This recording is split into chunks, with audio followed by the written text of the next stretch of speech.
Bismillahirrahmanirrahim. Dear students, Assalamu alaikum. Today we are going to start another subsection of physics which is Ohm's law. Ohm's law हमारे जितने भी electricity के phenomena हैं उसमें हम किसी भी सर्किट का एनालिसिस करें या किसी भी सर्किट का अगर हम उसका डिज़ाइन करें उसमें जो क्रक्स है, जो मेन चीज़ है वो हमारा ओम्स लॉ है. Without Ohm's law we can not design anything, we can not make analysis of anything. ठीक है, तो जितना भी हमारे इलेक्ट्रिसिटी में चीज़ें जो हो रही होती हैं तो वो उनके जो बेसिक जो लॉ उनको गवर्न कर रहा होता है वो ओम्स लॉ है. ठीक है, so it has tremendous applications as well as इसकी इंपॉर्टेंस भी इलेक्ट्रिसिटी में बहुत ज़्यादा है. तो इसको समझना इंतहाई आसान है, कोई मुश्किल टॉपिक नहीं है आज का, लेकिन ये बहुत इंपॉर्टेंट है. तो आज के जो सबसेक्शन को हम डिस्कस करते हैं, ओम्स लॉ टॉपिक को डिस्कस करेंगे, उसके बाद कुछ क्वेश्चंस की हम आज प्रैक्टिस करेंगे. So what is Ohm's law? Ohm's law आपका जो है ये असल में तीन चीज़ों को आपस में रिलेट करता है, और वो कौन कौन सी चीज़ें हैं इनको हम देखते हैं. वो वोल्टेज है वो करंट है, और तीसरी चीज़ आपके पास वो रेजिस्टेंस आती है. ठीक है, लेकिन मेनली दो चीज़ों का जो रिलेशन है वो वोल्टेज और करंट का है. इन दोनों का जो रिलेशन है, सबसे पहले जो दोनों के रिलेशन दिया था वो ओम ने दिया था, और वो है क्या? Voltage is directly proportional to current provided that physical conditions remain constant of conductor. आपका वोल्टेज हमेशा करंट के डायरेक्टली प्रोपोर्शनल होगा. इसका मतलब क्या है? आपके पास एक कंडक्टर है, आप उसकी वोल्टेज को बढ़ाते जाएं, आप उसकी वोल्टेज को बढ़ाते जाएंगे तो साथ साथ उसके अंदर जो करंट फ्लो कर रहा है वो भी बढ़ता जाएगा. ठीक है, कब तक? Provided that physical conditions remain constant. अब ये जो कहा जाता है कि फिजिकल कंडीशंस, ये क्या है? फिजिकल कंडीशन में उसका टेम्परेचर आ जाएगा, उसकी लेंथ आ जाएगी, उसका एरिया आ जाएगा, उसकी थिकनेस आ जाएगी. ठीक है, अज्यूमिंग कि ये सारी चीज़ें कांस्टेंट हैं. तो अगर ये सारी चीज़ें कांस्टेंट हैं तो आपके पास जो कंडक्टर है उसको आप किसी भी बैटरी के अक्रॉस कनेक्ट करें, उसके ऊपर अक्रॉस पोटेंशियल डिफरेंस अप्लाई करें, तो जैसे जैसे आप अपना पोटेंशियल डिफरेंस इंक्रीज़ करेंगे वैसे वैसे उसके अंदर जो करंट फ्लो कर रहा है वो भी इंक्रीज़ करेगा. ठीक है, इन लीनियरली. ठीक है, लीनियर स्केल होगा इसका. अब इसकी जो फॉर्म होगी हमारे पास वो क्या होगी? सो यहाँ से हमारे पास रिलेशन आ जाएगा V is directly proportional to R, और जब भी प्रोपोर्शन को ख़त्म करते हैं तो उसकी जगह कांस्टेंट और equality. So V is equal to I and R is the constant, और R को हम कहते हैं it is the resistance of material. So our final form is V is equal to IR. अब इसको आप V is equal to IR को अपनी मर्ज़ी से जो पैरामीटर आपने फाइंड करना हो आप उसको लिख सकते हैं. तो फंडामेंटल हमारे पास ये रिलेशन है V is equal to IR. ठीक है, V is equal to IR. तो इसको हम एक ट्राइंगल में प्लेस करते हैं क्योंकि उसमें तीन पोर्शन है. अगर आपने V फाइंड करना है तो इन दोनों को आप क्या करें? मल्टीप्लाई कर दें. देखिए आपको नज़र आ रही है मल्टीप्लाई हो रही है. तो V is equal to IR. अगर आपने I फाइंड करना है तो आप क्या करें? ये देखें V over R, V divided by R. I is equal to V divided by R. अगर आपने R फाइंड करना है तो आप क्या करें? V और I को डिवाइड कर दें. ठीक है, तो इस तरह आप इन तीनों को एक चीज़ अगर आपने फाइंड करनी है तो दूसरी अगर दोनों चीज़ आपके पास है तो आप उसको फाइंड कर सकते हैं. सिर्फ आप यहाँ ऊपर वोल्टेज फिक्स कर दें, नीचे यहाँ पे लेफ्ट साइड पर करंट फिक्स कर दें, यहाँ पे रेजिस्टेंस फिक्स कर दें. ठीक है, तो अब आप इजीली आप कर सकते हैं. अगर वोल्टेज फाइंड करनी है दोनों को मल्टीप्लाई करें, करंट फाइंड करना V और R को डिवाइड करें, R फाइंड करना है V और I को डिवाइड करें. ठीक है, तो ये ट्राइंगल का जो फॉर्मूला है ये बहुत आसान है अगर आपने एक चीज़ को दूसरी चीज़ से फाइंड कर सकता है करना हो. अदरवाइज़ आप वैसे भी इसको कर सकते हैं. सिंपल एक आपके पास लीनियर इक्वेशन है. ठीक है, so voltage is directly proportional to current provided that physical structure of conductor does not change. This is statement of Ohm law. और फिजिकल कंडीशन में हमारे पास उसका टेम्परेचर है, उसके अलावा उसकी लेंथ है, उसका जो एरिया है, ये सारी चीज़ें अगर सेम रहेंगी तो फिर आपका करंट जो है वो उसमें से उतना ही पास करेगा जितने आपने वोल्टेज अप्लाई किए. आप MBBS में दाखिले के लिए यकीनी कामयाबी कैसे हासिल कर सकते हैं? आप MBBS में अपना दाखिला कैसे 100% यकीनी बना सकते हैं? यह जानने के लिए वीडियो आखिर तक लाजमी देखिए. आप अपने कॉन्सेप्ट्स को हमारे वीडियो लेक्चर्स से मज़ीद बेहतर बना सकते हैं. ये अब आप देखें, अब मैं आपको मोर रियलिस्टिक वे में जो ग्रीन हाउस इफेक्ट है इसको अब आपको मैं बताता हूँ. और अगर आपको अपना सिलेबस पहले से मज़ीद तेज़ी से रिवाइज करना है तो आपको मिलेंगी playable slides. Coordination and control. तो सबसे पहला क्वेश्चन जो हमारे माइंड में अराइज होता है कोऑर्डिनेशन एंड कंट्रोल से रिलेटेड वो ये अराइज होता है कि why do we need to have coordination and control. इसके साथ साथ आप 30,000 से ज़ायद हलशुदा MCQs की प्रैक्टिस कर सकते हैं, जिससे आप जितने चाहें और जैसे चाहें टेस्ट क्रिएट कर सकते हैं।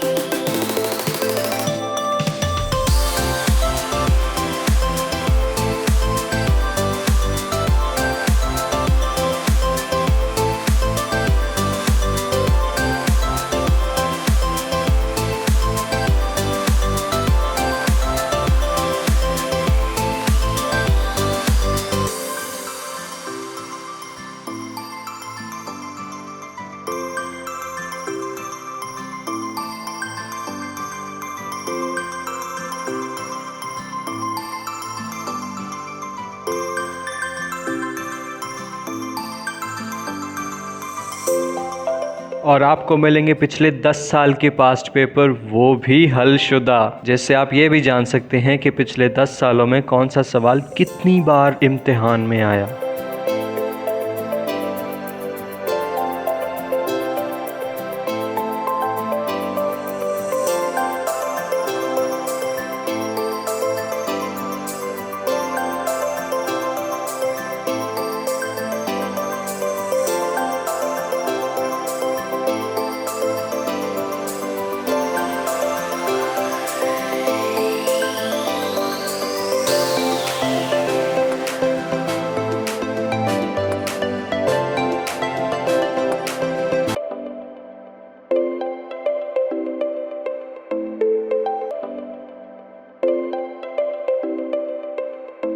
क्या आप अपनी तैयारी का इम्तिहान लेना चाहते हैं?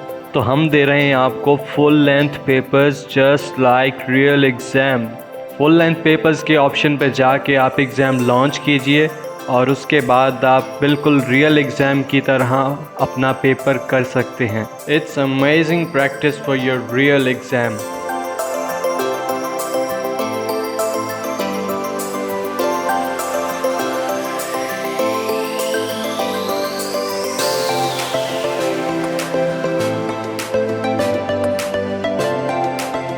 आपकी तैयारी कैसी जा रही है? आप प्रोग्रेस रिपोर्ट में अपनी प्रोग्रेस को सब्जेक्ट वाइज और सब्जेक्ट के टॉपिक वाइज चेक कर सकते हैं कि आपके कौन से सब्जेक्ट में किस टॉपिक में कितनी मिस्टेक्स हैं। उन मिस्टेक्स को जहन में रखते हुए आप उनको दोबारा मज़ीद बेहतर कर सकते हैं। इसके साथ साथ आपको मिलेगी लाइव टीचर सपोर्ट। आपको अपने टॉपिक में कोई भी मुश्किल पेश आती है, आपको दिया जाएगा व्हाट्सएप ग्रुप, जिसमें आप अपने टीचर्स से अपने शकूक व शुबहात को क्लियर कर सकते हैं, जिससे आपकी पढ़ाई मज़ीद बेहतर होगी। And guess what, Top Grade app से पढ़ते हुए आप हासिल कर सकते हैं 100% तक की स्कॉलरशिप। आप भी MBBS में अपना दाखिला यकीनी बना सकते हैं अगर FSC में आपके मार्क्स अच्छे हैं और एंट्री टेस्ट की तैयारी के लिए आपने हमारे वीडियो लेक्चर से कॉन्सेप्ट्स बनाए और प्लेएबल स्लाइड्स की मदद से रिवीजन की और हमारे क्वेश्चन बैंक से 30,000 से ज़ायद MCQs की प्रैक्टिस की और अपनी गलतियों से सीखा, तो MBBS में आपका दाखिला यकीनी है। अगर FSC में आपके अच्छे मार्क्स हैं और एंट्री टेस्ट की तैयारी के लिए आपने हमारे वीडियो लेक्चर्स से कॉन्सेप्ट्स बनाए और प्लेएबल स्लाइड्स की मदद से रिवीजन की और हमारे क्वेश्चन बैंक से 30,000 से ज़ायद MCQs की प्रैक्टिस की और अपनी की गई गलतियों से सीखा और उनको मज़ीद बेहतर तरीके से इम्प्रूव किया, तो यकीन जानिए आपका MBBS में दाखिला यकीनी है। We are offering MDCAT earlier prep for repeater students and MDCAT parallel prep for first year and second year students। और आप टॉप ग्रेड से Aga Khan university and national university of medical sciences के एंट्री टेस्ट की online तैयारी कर सकते हैं, वो भी घर बैठे। तो किस बात का इंतज़ार है? Sign up now to join new session today. Visit www.topgrade.pk। Law के बाद हमने कंडक्टर की डिवीजन स्टार्ट कर दी, किसी भी कंडक्टर्स की या किसी भी मटेरियल की, on the basis of Ohm law. और हमने देखा कि जो तो फॉलो करेंगे ओम्स लॉ को, उन कंडक्टर्स को हमने नाम दिया था ओमिक डिवाइसेस, और जो आपके ओम्स लॉ को फॉलो नहीं करेंगे उनको हमने नाम दिया था नॉन ओमिक ठीक है। सो इन दिस वे हमारे पास ohmic devices are linear devices and non ohmic devices are non linear. अब ये लीनियर और नॉन लीनियर का क्या चक्कर है ये भी अभी देखते हैं। तो ओहमिक डिवाइसेस का मतलब क्या है कि वो ओहम लॉ को फॉलो करेंगी, नॉन ओहमिक जो है ओहम लॉ को फॉलो नहीं करेंगी। अब आपका जो ओहम लॉ की जो ग्राफ है वो ये होता है, एक्स एक्सिस पे वोल्टेज और वाई एक्सिस पे आपके पास करंट है, ठीक है। Voltage is independent variable, current is dependent variable. तो आप जैसे जैसे वोल्टेज को इंक्रीज करेंगे बिल्कुल उसी रेशो में आपकी करंट भी इंक्रीज होगा। सो this is a linear graph, ठीक है। तो इसको हम कह सकते हैं कि ऐसे तमाम कंडक्टर जिनका V I graph linear line होगी तो वो क्या होंगी, वो कहलाएंगे लीनियर डिवाइसेस, ठीक है। तो इसका मतलब है किन कंडक्टर की लाइन लीनियर होगी, जो ओहम लॉ को फॉलो करेंगी, क्योंकि ओहम लॉ तो ये कहेगा ना जी कि वोल्टेज और करंट जो है वो बिल्कुल एक एक साथ इंक्रीज होने चाहिए, ठीक है। सो graph of all ohmic devices is linear. अब यहाँ पे देखें आपके ग्राफ की शेप कुछ चेंज है। अगर आप ये एरिया देखें यहाँ से यहाँ तक ये जो एरिया है, यहाँ पे आपके जो ग्राफ है वो लीनियर है, ठीक है। आप वोल्टेज इंक्रीज कर रहे हैं, उसी के मुताबिक आपका करंट भी जो है वो इंक्रीज कर रहा है। लेकिन अगर आप यहाँ देखें इसके बाद आपकी जो शेप होनी चाहिए थी वो तो स्ट्रेट लाइन होनी चाहिए थी, लेकिन उससे थोड़ी सी डेविएशन होगी, कर्व आपके पास आ गई।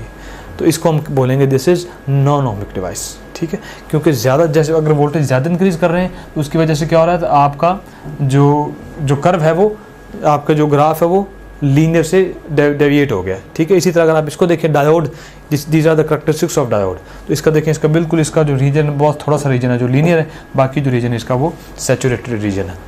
तो इसका मतलब ये this is the linear device और ohmic device and these are non ohmic devices, ठीक है। Filament bulb is non ohmic device. अब यहाँ पे सबसे जो इंपॉर्टेंट चीज़ है वो ये है कि ऐसा होता क्यों है, इनका जो ये बिहेवियर है एट हाई वोल्टेज ये डेविएट क्यों करती हैं। और प्रैक्टिकली मैं आपको बताऊं जितनी भी चीज़ें हैं, जितनी भी डिवाइसेज हैं, वो तकरीबन वो हाई वोल्टेज पे वो डेविएट कर जाती हैं ओहम लॉ को।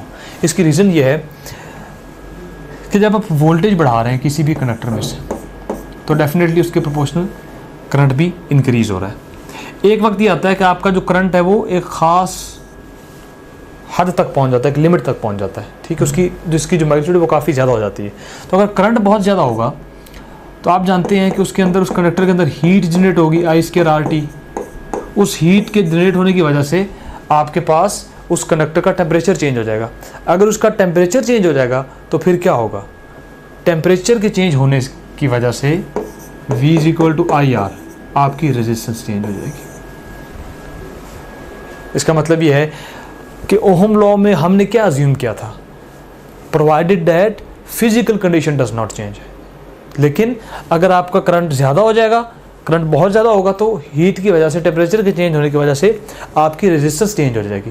तो अब क्योंकि रेजिस्टेंस चेंज हुई है, इसका मतलब है फिजिकल स्ट्रक्चर चेंज होगी आपके कंडक्टर की, तो उसकी वजह से आपका जो डिवाइस है वो डेविएट कर जाएगा फ्रॉम लीनियरिटी। ये रीज़न होती है, ठीक है। So it deviate from linearity due to high temperature, ठीक है, due to increase in temperature. Increase in temperature से आपकी रेजिस्टेंस चेंज होगी, जिससे आपकी जो है ये कर्व वो चेंज हो जाएगी, ठीक है। तो ये रीज़न होती है कि आपके मोस्ट ऑफ द डिवाइसेस जो हैं वो डेविएट करते हैं आपके ओहमिक या लीनियर ग्राफ से।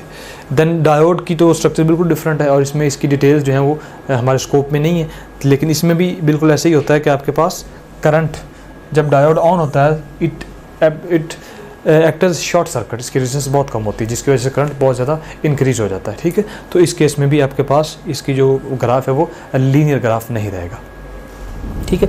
So metals deviate from ohmic behaviour if high potential is applied. वही बात है कि देखें अगर हाई पोटेंशियल होगा तो तमाम मेटल्स डेविएट कर जाएंगे अगर आप ज़्यादा पोटेंशियल अप्लाई करेंगे, क्योंकि ज़्यादा पोटेंशियल की वजह से आपकी करंट ज़्यादा होगा, करंट के ज़्यादा होने की वजह से आपकी हीट ज़्यादा होगी, then it will increase the temperature of conductor, जिसकी वजह से आपकी रेजिस्टेंस चेंज हो जाएगी। तो ये आपके मेटल्स जो हैं वो हाई पोटेंशियल डिफरेंस पे डेविएट करते हैं, ठीक है। देन रेजिस्टेंस, अब इसमें जो हमारे पास चीज़ आई है वो आई रेजिस्टेंस, V = IR रेजिस्टेंस। इसको थोड़ा सा हम डीपली देख लेते हैं। Measure of opposition to the flow of current, current के रास्ते में जो रुकावट पैदा हो रही है वो आपकी रेजिस्टेंस होती है। यहाँ पे आप देखें एक एग्जांपल है कि अगर आपका ये एक पर्सन है जो इसको बीट कर रहा है, ठीक है, उसको पीछे से पुश कर रहा है, और एक यहाँ पे एक पर्सन है जिसने उसको ऊपर लिफ्ट किया हुआ है, तो तो यहाँ पे आप देखें ये इसको पुश कर रहा है तो इसके ऊपर एक फोर्स लगा रहा है, उसको आगे पीछे से पुश कर रहा है और ये जो चीज़ें पुश करने की वजह से ये आगे स्लाइड होगा, आगे की तरफ मूव करेगा। लेकिन ये जो आगे की तरफ मूव करेगा ड्यू टू दिस टेंशन, ये जो यहाँ पे पर्सन खड़ा है ये इसको ऊपर खींच रहा है, तो इसकी वजह से जितना इसको पुश होना चाहिए था ये आगे पुश नहीं होगा, बल्कि ये ऊपर जाने की वजह से ये आगे कम पुश होगा। तो यहाँ पे देखें दिस इज फोर्स, और इस फोर्स की वजह से जो इफेक्ट आएगा वो क्या होगा, वो एम्पेयर होगा, ठीक है। और लेकिन इसके मोशन में जो हिंड्रेंस क्रिएट कर रही है वो क्या है, वो ये टेंशन है, इसका मतलब दिस इज रेजिस्टेंस, ठीक है। So voltage is basically force in electrical circuits, voltage is basically the pushing force and ohm, and then what is ampere, ampere is the flow, ठीक है। उस फोर्स की वजह से जो इफेक्ट होगा वो उसे हम क्या नाम देंगे, एम्पेयर का नाम देंगे। और उसमें जो हिंड्रेंस क्रिएट कर रहा है वो आपके पास क्या है, वो रेजिस्टेंस है, ठीक है। और हमेशा वोल्टेज और करंट में जो डिफरेंस होता है वही होता है, वोल्टेज इज कॉज, और voltage is cause and our current is effect. मतलब ये है कि आपकी वोल्टेज फोर्स लगाएगी, वो कॉज है, वो वजह है, और उसकी वजह से क्या होगा, आपका करंट फ्लो करेगा। सो voltage is cause and current is effect, ठीक है। तो इस तरह आपकी, और इसमें इस इफेक्ट को फ्लो करने में जितनी अपोजिशन होगी वो आपकी क्या कहलाएगी, रेजिस्टेंस कहलाएगी, ठीक है। Ohm represented by this symbol, this is the symbol of ohm. अब इसकी डिपेंडेंस क्या है, रेजिस्टेंस किस किस चीज़ पे डिपेंड करती है, इस चीज़ को थोड़ा सा रिकॉल कर लेते हैं। It depends on nature, it depends on temperature, and in case of conductors resistance is directly proportional to temperature. Temperature बढ़ाएंगे तो रेजिस्टेंस भी बढ़ेगी, टेम्परेचर कम करेंगे तो रेजिस्टेंस भी कम होगी अगर वो कंडक्टर है। In case of non conductor resistance is inversely proportional to temperature, ठीक है। एंड डायमेंशन ऑफ वायर, तो ये इन चीज़ों पे डिपेंड करेगी, टेम्परेचर पे, डायमेंशन पे और नेचर पे। अब डायमेंशन में क्या क्या चीज़ें आएंगी, डायमेंशन में आपके पास लेंथ आएगा और इसका आपके पास एरिया आएगा, ठीक है। तो ये इसकी डायमेंशंस है जिसके ऊपर ये डिपेंड करेंगी। उसके बाद है conductance, conductance is reciprocal of resistance, तो बिल्कुल इसकी प्रॉपर्टीज को उल्ट हो जाएंगी। तो इसके महो और साइमन इसके यूनिट होते हैं, और इसका जो सिंबल है वो आपके पास इन्वर्टेड सिंबल है, ठीक है। आप ओहम को इन्वर्ट कर दे तो आपके पास ये सिंबल बन जाएगा, ठीक है। अब इसके बाद कुछ पावर के फार्मूलाज हैं, ये भी इंपॉर्टेंट हैं। ओहम लॉ के अक्सर जो इंटरसेस में क्वेश्चन आते हैं वहाँ पे वो पावर आपको डिवाइसेस की पावर दी जाती है, ठीक है। और आपसे कोई पैरामीटर पूछने का वो कह देता है। तो जितने भी इंपॉर्टेंट चीज़ें हैं वो हम यहाँ पे लिस्ट की हुई हैं। उसमें आप देखें कि पावर के पास जो हमारे पास पावर का फार्मूला होता है वो होता है P is equal to VI, product of voltage and current is power.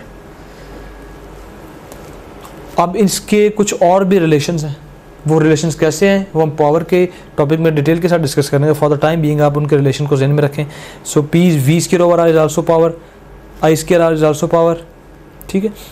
और इसी तरह यहाँ पे आपके पास जो ये डायग्राम है, डायग्राम में आपको क्या कहा गया, डायग्राम में ये जो आपको ये जो ब्लू शेड है, ये जो लाइट ब्लू शेड है, ये जो है ये शेड, यहाँ पे जो जितने भी फार्मूलाज हैं वो पावर के फार्मूलाज हैं, ठीक है। VI is power, I square R is power, V square over R is power.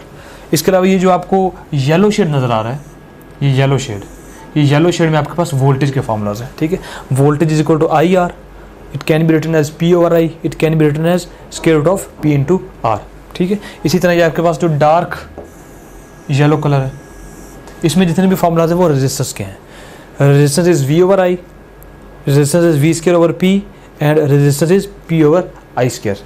In the same way आपके पास ये जो ग्रीन एरिया है इसमें आपके पास करंट के रिलेशन है, ठीक है। Current is P over R whole का square root, P over V and V over R। तो ये फार्मूलाज जो हैं ये बड़े इंपॉर्टेंट है, आपको न्यूमेरिकल्स में क्वेश्चन में आ सकते हैं कि आपको पैरामीटर कुछ और दी जाए, ठीक है। तो आप उससे करंट कैसे फाइंड करेंगे, पावर, वोल्टेज और रेजिस्टेंस कैसे फाइंड करेंगे, तो इनको आपने मेमोराइज करना है, इनकी प्रैक्टिस करनी है ताकि आपको क्वेश्चन में ये हेल्प आउट करें।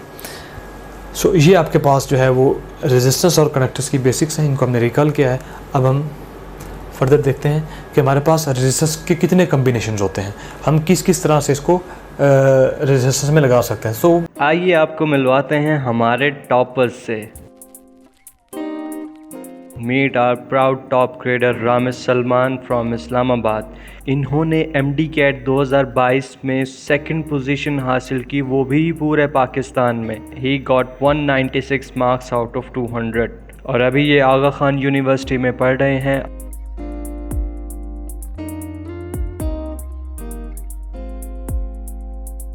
मिलिए गादिया वहीद से। इनका ताल्लुक़ झेलम से है और इन्होंने MD कैट 2022 में पूरे पाकिस्तान में 4th पोजीशन हासिल की। इनके मार्क्स थे 194 आउट ऑफ 200 और इस वक्त ये king Edward medical university Lahore में पढ़ रही हैं, जो कि बहुत बड़ा ड्रीम प्लेस है मेडिकल स्टूडेंट्स के लिए। मिलिए महरोज़ इस्माइल से, जिनका ताल्लुक़ पूरे वाला से है और इन्होंने MD कैट में पूरे पाकिस्तान में 4th पोजीशन हासिल की। इनके मार्क्स थे 193 आउट ऑफ 200 और इस वक्त ये king Edward medical university Lahore में पढ़ रही हैं, जो कि बहुत बड़ा ड्रीम प्लेस है मेडिकल स्टूडेंट्स के लिए। आप भी MBBS में अपना दाखिला यकीनी बना सकते हैं अगर FSC में आपके मार्क्स अच्छे हैं और एंट्री टेस्ट की तैयारी के लिए आपने हमारे वीडियो लेक्चर से कॉन्सेप्ट्स बनाए और प्लेएबल स्लाइड्स की मदद से रिवीजन की और हमारे क्वेश्चन बैंक से 30,000 से ज़ायद MCQs की प्रैक्टिस की और अपनी गलतियों से सीखा, तो MBBS में आपका दाखिला यकीनी है। अगर FSC में आपके अच्छे मार्क्स हैं और एंट्री टेस्ट की तैयारी के लिए आपने हमारे वीडियो लेक्चर्स से कॉन्सेप्ट्स बनाए और प्लेएबल स्लाइड्स की मदद से रिवीजन की और हमारे क्वेश्चन बैंक से 30,000 से ज़ायद MCQs की प्रैक्टिस की और अपनी की गई गलतियों से सीखा और उनको मज़ीद बेहतर तरीके से इम्प्रूव किया, तो यकीन जानिए आपका MBBS में दाखिला यकीनी है। We are offering MD CAT earlier prep for repeater students and MD CAT parallel prep for first year and second year students. और आप टॉप ग्रेड से Aga Khan university and national university of medical sciences के entry test की online तैयारी कर सकते हैं, वो भी घर बैठे। तो किस बात का इंतज़ार है? Sign up now to join new session today. Visit www.topgrade.pk। Basically we have two types of combinations. One is series combination and another is parallel combination. अब series combination कौन सा होता है? It is end to end combination. हमारे पास एक resistance है, तो एक रेजिस्टेंस की एंड से हम दूसरी रेजिस्टेंस लगा देंगे, फिर उसकी एक एंड से दूसरी रेजिस्टेंस लगा देंगे, तो इसी तरह आपका सीरियल कम्बिनेशन बन जाएगा। ठीक है, so end to end combination. और इसकी पहचान क्या होती है, या इसकी कोई सी डिवाइसेस या रेजिस्टेंस वो सीरीज़ में कब होंगी? ऐसी डिवाइसेस जिनमें करंट सेम होता है वो हमेशा सीरीज़ में होगी। तो for the most of time end to end combination होता है, लेकिन आप वो सीरीज़ में नहीं होती। लेकिन ये आप कह लें कि ये स्ट्रिक्ट कंडीशन है, ये हमेशा फॉलो होगी। अगर करंट दो डिवाइसेस में सेम है वो हमेशा सीरीज़ में होंगी। ठीक है, इसी तरह आपके पास है पैरेलल कम्बिनेशन। पैरेलल कम्बिनेशन में आपके पास होता है साइड बाय साइड कम्बिनेशन। क्या आपने उनको साइड बाय साइड कनेक्ट किया होता है? यहाँ देखिए, आपने इसको साइड बाय साइड कनेक्ट किया हुआ है और इसमें देखिए दोनों के जो आपके पास पोटेंशियल है यहाँ पे और यहाँ पे, वो क्या होंगे? सेम होंगे। दोनों यहाँ पे और यहाँ पे, ये दोनों एंड सेम है और ये दोनों एंड भी क्या है? सेम है। अब इसकी स्ट्रिक्ट कंडीशन क्या है? Voltage same. अगर दो डिवाइसेस पैरेलल हैं तो लाजमी तौर पे उनके अक्रॉस वोल्टेज सेम होना चाहिए। अगर वोल्टेज सेम नहीं है तो वो पैरेलल में नहीं होंगे। ठीक है, सो ये आप इसको कहें कि ये आप कि आपको देखने से कैसे पता लगेगा, तो वो हमेशा साइड बाय साइड होंगी और ये हमेशा एंड टू एंड होंगी। लेकिन दीज आर स्ट्रिक्ट कंडीशंस, ये लाजमी ट्रू होंगी। अक्सर ये होता है कि एंड टू एंड कम्बिनेशन होता है लेकिन वो सीरीज़ में नहीं होता, और इधर साइड बाय साइड होता है लेकिन वो अक्सर क्या होगा? वो पैरेलल में नहीं होगा। सो जो मेन आप कह लीजिए कि जो कंडीशन हमेशा फुलफिल होगी वो ये है कि सीरीज़ में करंट हमेशा सेम होगा और पैरेलल में आपका वोल्टेज जो है वो हमेशा सेम होगा अक्रॉस द डिवाइसेस, जितनी भी डिवाइसेस आपस में पैरेलल में है। ठीक है, so these are combination of resistors. अब हमारे पास है current divider in parallel circuit and potential divider in series circuit. तो आज के सबसेक्शन की जो सबसे इम्पॉर्टेंट चीज़ है वो हम अब डिस्कस करने जा रहे हैं, इस सबसेक्शन में डिस्कस करने जा रहे हैं इस स्लाइड में, कि करंट डिवीजन रूल क्या होता है हमारे पास। करंट डिवीजन रूल आप हमेशा ज़हन में रखें। अगर आपको कोई सी डिवाइसेस वो पैरेलल में दी जाएं या आपको रेजिस्टेंस पैरेलल में दिए जाएं और आपसे कहा जाए कि आप किसी एक रेजिस्टेंस का करंट फाइंड करें, तो आप वो कैसे फाइंड करेंगे? तो फिर हम वो फाइंड करते हैं यूजिंग करंट डिवीजन रूल। और करंट डिवीजन रूल में कैसे फाइंड करते हैं? हमारे पास फॉर एग्जांपल जैसे कि यहाँ पे दो रेजिस्टर हैं, ये दो रेजिस्टर्स कनेक्ट हैं और हमें कहा गया है कि फाइंड I1 फाइंड करें। अब I1 कौन सा करंट है? I1 is the current in across R1 through R1 and I2 is the current through R2, ठीक है। और अज्यूम करें कि जो सोर्स जो आपका बैटरी करंट दे रहा है वो क्या है, I। तो आप इसको समझें कि आपने ये अप्लाई कैसे करना है। अगर आप I1 फाइंड करेंगे थ्रू R1 तो वो कैसे आएगा, R2 को आप ऊपर रखेंगे और बाकी जितनी भी रेजिस्टर्स के साथ पैरेलल हैं उनका सम ले लेंगे और उसको मल्टीप्लाई कर देंगे जो सोर्स का करंट है, ठीक है। तो देखिए हमने R2 से करंट हम फाइंड कर रहे हैं R2 के क्रॉस, लेकिन हम न्यूमरेटर में क्या करंट हम फाइंड कर रहे हैं R1 के क्रॉस I1, लेकिन हम न्यूमरेटर में रेजिस्टेंस क्या रखेंगे, जो दूसरे वाले रेजिस्टेंस को ऊपर रखेंगे और बाकी जितने रेजिस्टेंस सबको सम कर लेंगे, उसे डिवाइड कर देंगे। इसी तरह अगर आप I2 फाइंड करेंगे तो आप क्या करेंगे, I2 is the current through R2, तो आप इस केस में क्या करेंगे, आप ऊपर R1 रखेंगे और नीचे तमाम रेजिस्टेंस का सम ले लेंगे जो पैरेलल में है, उसको मल्टीप्लाई कर देंगे टोटल सोर्स के करंट से, तो ये आपके पास आ जाएगा करंट थ्रू R2, ठीक है। तो ये आपके पास करंट डिवीजन रूल है। अब अगर आपके पास रेजिस्टेंस 3 है तो फिर आप कैसे करेंगे, तो उसके लिए आपके पास जो फॉर्मूलाज हैं वो ये होंगे। अगर आप I1 से फाइंड करना चाहते हैं, R2 multiplied bye R3 divided bye उन सब का आपस में प्रोडक्ट का सम। इसी तरह I2 के केस में आप R2 निकाल देंगे और बाकी दोनों रेजिस्टेंस का प्रोडक्ट ले लेंगे। I3 के केस में आप R3 निकाल देंगे, बाकी दोनों का प्रोडक्ट ले लेंगे, ठीक है, और उसको डिवाइड कर देंगे सब के प्रोडक्ट के सम से, ठीक है। सो ये 2 रेजिस्टेंस का केस है और ये 3 रेजिस्टेंस का केस है। ज़्यादातर जो आपसे पूछा जाता है इंटरेस्ट टेस्ट में वो करंट डिवीजन वो 2 रेजिस्टर के केस में पूछा जा सकता है, लेकिन आपको इस चीज़ का भी आइडिया होना चाहिए, ठीक है। यहाँ से भी क्वेश्चन आपसे पूछा जा सकता है। In the same manner we have potential divider in series. अब यहाँ पे करंट डिवीजन हमेशा हम अप्लाई करते हैं जब हमारे पास एलिमेंट्स जो हैं वो पैरेलल में हो, कभी भी हम अप्लाई नहीं करेंगे अगर हमारे पास यहाँ पे रेजिस्टेंस जो हैं ये सीरीज़ में होती हैं इस तरह, और हमसे कहा जाता है कि आप इसके ऊपर करंट डिवीजन लगाएं, तो उस पर नहीं लगा सकते, ठीक है। हमेशा जहन में रखें कि करंट डिवीजन जो है वो पैरेलल में लगेगी, ठीक है। जैसा कि आपके पास यहाँ पे एक आपको और सर्किट दिया गया, ये आपको एक सोर्स दिया गया और इसमें से करंट फ्लो कर रहा है, तो जैसे इसमें से करंट फ्लो कर रहा है तो यहाँ पे जो करंट आएगा तो वो इन तीनों ब्रांचों में डिवाइड हो जाएगा, इधर I1 जाएगा, इधर I2 जाएगा, इधर I3 जाएगा, ठीक है। तो ये देखें 3 रेजिस्टेंस का केस अभी हमने डिस्कस किया। तो अगर आपने I1 फाइंड करना है तो आप इसे ऐसे करेंगे, I2 करेंगे तो इस फार्मूले से, I3 करेंगे तो आप इस फार्मूले से करेंगे, ठीक है। और इस तरह ये तीनों का कनेक्शन जो है वो भी क्या है, पैरेलल है। ज़रूरी नहीं कि पैरेलल जो है वो इस तरह हो, पैरेलल की कोई भी शेप हो सकती है, बस आपने देखना है उनके क्रॉस पोटेंशियल सेम हो। यहाँ पे देखें इन तीनों का क्रॉस पोटेंशियल सेम है, क्योंकि तीनों रेजिस्टेंस की जो एंड्स हैं वो बैटरी के साथ कनेक्टेड है, ठीक है। अब वोल्टेज डिवीजन में हमेशा हम रेजिस्टर्स अगर सीरीज़ में होंगे तो फिर अप्लाई करेंगे, अगर सीरीज़ में नहीं है तो हम वोल्टेज डिवीजन अप्लाई नहीं कर सकते। अब इसको कैसे करेंगे, दिस इज़ द सोर्स और ये R1 है और R2, R1 के क्रॉस वोल्टेज है V1 और R2 के क्रॉस जो वोल्टेज है वो है V2। तो हम क्या करेंगे इसमें, अगर हमने V1 फाइंड करनी है वोल्टेज अक्रॉस R1, तो वो हम कैसे करेंगे, हम R1 को न्यूमरेटर में रखेंगे और उससे डिवाइड कर देंगे बाकी जितने भी रेजिस्टेंस हैं उनके सम से, R1 plus R2 multiplied by source voltage, ठीक है। इसी तरह अगर हम V2 फाइंड करेंगे वो क्या आएगा, V2 में हमारे पास V2 is the voltage across R2, तो आप R2 को ऊपर रखेंगे और बाकी जितने भी रेजिस्टेंस हैं उनके सम से डिवाइड कर देंगे और सोर्स वोल्टेज से मल्टीप्लाई कर देंगे, तो ये आपके पास क्या आ जाएगा, ये आपके पास आ जाएगा वोल्टेज अक्रॉस R2, ठीक है। So this is current division rule and this is voltage division rule. Current division rule can be applied only when resistors are parallel and voltage division rule can be applied when resistors are in series, ठीक है। और अगर आपके पास 2 या 2 से ज़्यादा resistance हो तो आपके पास ये इस फॉर्मूले को आप एक्सपेंड कर सकते हैं। अब इधर अगर आपके पास 2 से ज़्यादा रेजिस्टेंस हो, 3 रेजिस्टेंस हो, तो फिर आप इसी फॉर्मूले को रेप्लिकेट करेंगे। अगर आपके पास 3 रेजिस्टेंस होते और आपने फाइंड करना होता वोल्टेज अक्रॉस R3, तो आप क्या करते, आप करते R3 divided by sum of all the resistance R1 plus R2 plus R3।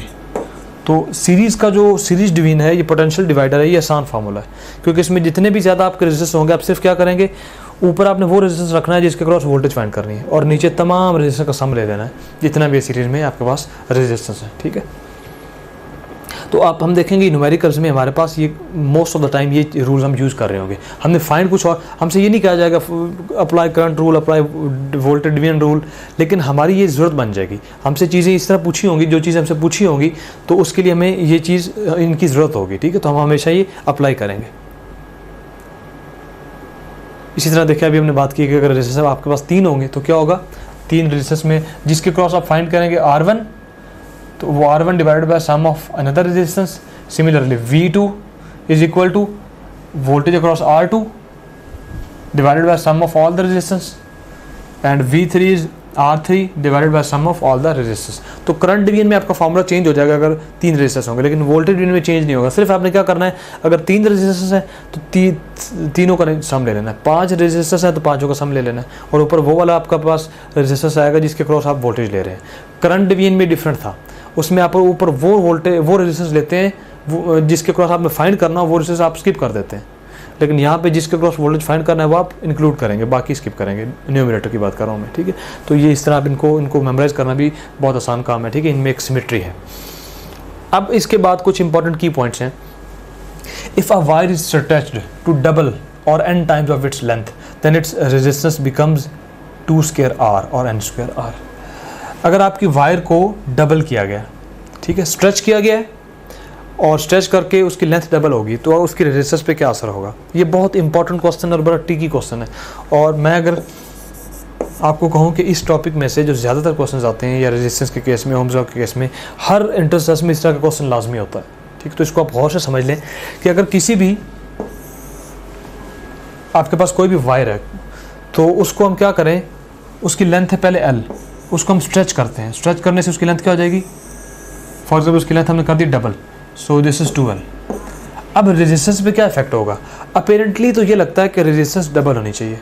वो क्यों होनी चाहिए, क्योंकि R is equal to rho L over A. अब क्योंकि आपकी लेंथ डबल होगी तो आपकी रेजिस्टेंस भी क्या हो जानी चाहिए, डबल होनी चाहिए. लेकिन आप ये देखें कि वायर सेम है, जो आपकी वायर है वो आप चेंज नहीं हुई. आप अगर उसको इलोंगेट करेंगे तो वो लंबी तो हो रही है, लेकिन साथ साथ उसका डायमीटर डिक्रीज हो जाएगा, उसका एरिया डिक्रीज हो जाएगा, ठीक है. क्योंकि ये जो लंबाई है ये कहाँ से आएगी, ये उसके डिक्रीज इन एरिया से आएगी. अगर आप लेंथ इंक्रीज करेंगे, जितनी लेंथ इंक्रीज कर रहे हो उतना एरिया डिक्रीज हो जाएगा, ठीक है, उसकी मोटाई कम हो जाएगी.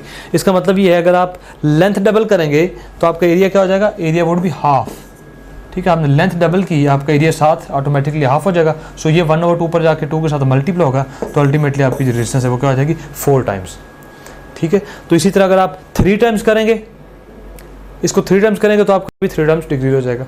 अगर आप इसको 6 टाइम्स करेंगे इंक्रीज तो आपका एरिया भी 6 टाइम्स डिक्रीज हो जाएगा. तो अल्टीमेटली क्या बन जाएगा, 6 का square. So in general if a wire is stretched to double और n times of its length then its resistance becomes 2² R. और जनरल फार्मूला क्या है, n² R. कि अगर आपकी वायर n टाइम्स आपने उसको स्ट्रेच किया है तो उसकी जो रेजिस्टेंस है वो कितने टाइम्स इंक्रीज होगी, n² R टाइम्स, ठीक है. And if a wire is cut into 2 और n इक्वल पार्ट्स, आपकी एक वायर है, जैसे ये आपके पास वायर है, आपने इसको 2 इक्वल पार्ट्स में डिवाइड कर दिया, इट्स न्यू रेजिस्टेंस बिकम्स, तो उसकी नई रेजिस्टेंस क्या होगी. तो ये सिंपल काम है कि अगर आपने उसको हाफ किया है तो हाफ करने के बाद अब देखें उसका एरिया चेंज नहीं हुआ, एरिया वही है उसका, ठीक है. पहले भी उसका मोटाई उतनी थी, अभी उसकी मोटाई इतनी है. आपने उसको हाफ कर दिया है, अब हाफ करने से उसकी लेंथ क्या हो जाएगी, हाफ हो जाएगी.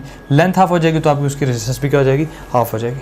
और अगर आपने उसको n इक्वल पार्ट्स में डिवाइड किया तो हर पार्ट की रेजिस्टेंस क्या होगी, R ओवर N, ठीक है. तो दोनों में डिफरेंस है. इस केस में एरिया पे इफेक्ट होगा, इस केस में एरिया पे इफेक्ट नहीं होगा, ठीक है. तो इनको आपने इनको केयरफुली देखना है जब आपने क्वेश्चंस को सॉल्व करना है.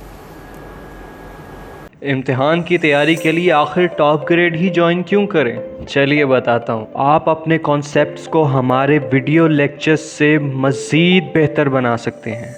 ये अब आप देखें, अब मैं आपको मोर रियलिस्टिक वे में जो ग्रीन हाउस इफेक्ट है इसको अब आपको मैं बताता हूँ. और अगर आपको अपना सिलेबस पहले से मज़ीद तेज़ी से रिवाइज करना है तो आपको मिलेंगी playable slides. Coordination and control. तो सबसे पहला क्वेश्चन जो हमारे माइंड में अराइज होता है कोऑर्डिनेशन एंड कंट्रोल से रिलेटेड, वो ये अराइज होता है कि why do we need to have coordination. इसके साथ साथ आप 30,000 से ज़ायद हलशुदा MCQs की प्रैक्टिस कर सकते हैं, जिससे आप जितने चाहें और जैसे चाहें टेस्ट क्रिएट कर सकते हैं.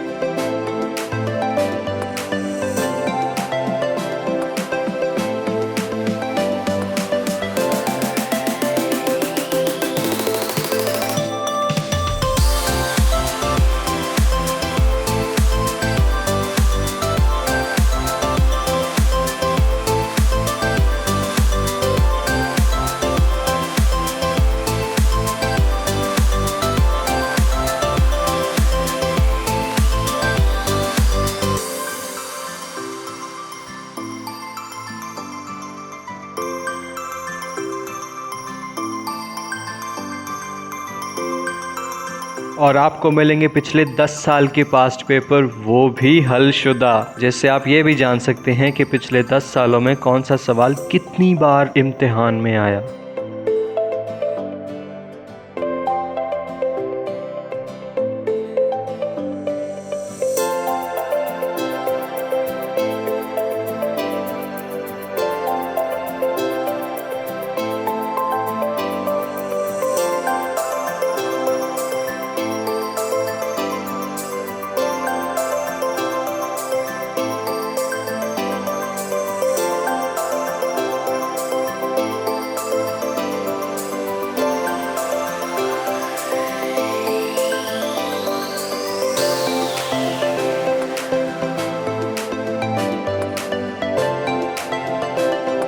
क्या आप अपनी तैयारी का इम्तिहान लेना चाहते हैं? तो हम दे रहे हैं आपको full length papers just like real exam. Full length papers के ऑप्शन पे जाके आप एग्ज़ाम लॉन्च कीजिए और उसके बाद आप बिल्कुल रियल एग्ज़ाम की तरह अपना पेपर कर सकते हैं। It's amazing practice for your real exam.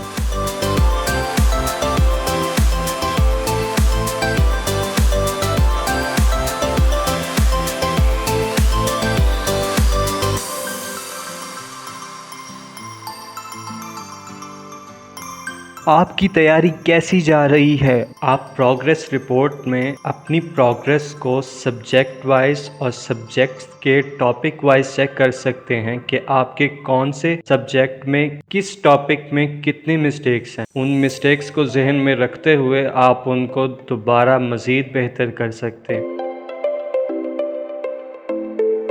इसके साथ साथ आपको मिलेगी लाइव टीचर सपोर्ट। आपको अपने टॉपिक में कोई भी मुश्किल पेश आती है, आपको दिया जाएगा व्हाट्सएप ग्रुप जिसमें आप अपने टीचर्स से अपने शकूक व शुबहात को क्लियर कर सकते हैं, जिससे आपकी पढ़ाई मज़ीद बेहतर होगी।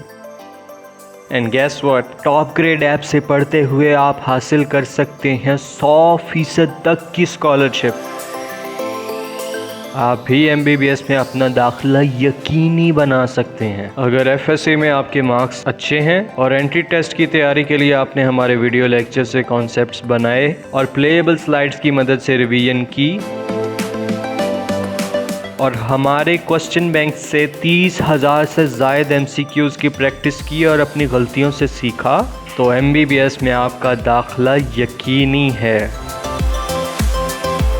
अगर FSC में आपके अच्छे मार्क्स हैं और एंट्री टेस्ट की तैयारी के लिए आपने हमारे वीडियो लेक्चर्स से कॉन्सेप्ट्स बनाए और प्लेएबल स्लाइड्स की मदद से रिवीजन की और हमारे क्वेश्चन बैंक से 30,000 से ज़ायद MCQs की प्रैक्टिस की और अपनी की गई गलतियों से सीखा और उनको मज़ीद बेहतर तरीके से इम्प्रूव किया, तो यकीन जानिए आपका MBBS में दाखिला यकीनी है। We are offering MDCAT earlier prep for repeater students and MDCAT parallel prep for first year and second year students. और आप टॉप ग्रेड से Aga Khan university and national university of medical sciences के एंट्री टेस्ट की online तैयारी कर सकते हैं, वो भी घर बैठे। तो किस बात का इंतज़ार है? Sign up now to join new session today. Visit www.topgrade.pk। No summary of combination of resistors. अभी जो हमने जितनी डिस्कशन की है उसकी एक समरी है ताकि आपकी चीज़ें जो है ये आपके जहन पे नक्श हो जाए। This is series combination and that is parallel combination.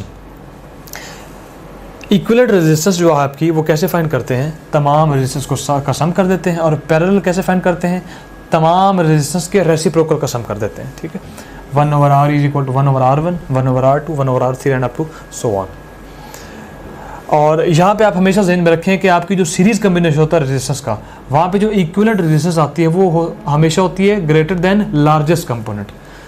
For example अगर हम कहते हैं कि आपके पास 3 रेजिस्टेंस है और इसमें सबसे ज़्यादा रेजिस्टेंस 3 की है, जब आप इन तीनों का कम्बिनेशन लेंगे तो जो R इक्विवेलेंट आएगी वो R3 से भी बड़ी होगी। ठीक है, सो R equivalent is greater than largest component. और इधर जो आपके पास होगा वो R इक्विवेलेंट होगा वो लेस देन लीस्ट कंपोनेंट होगा। जो आपके पास सबसे छोटी रेजिस्टेंस है उससे भी कम होगी आपकी R इक्विवेलेंट पैरेलल के केस में।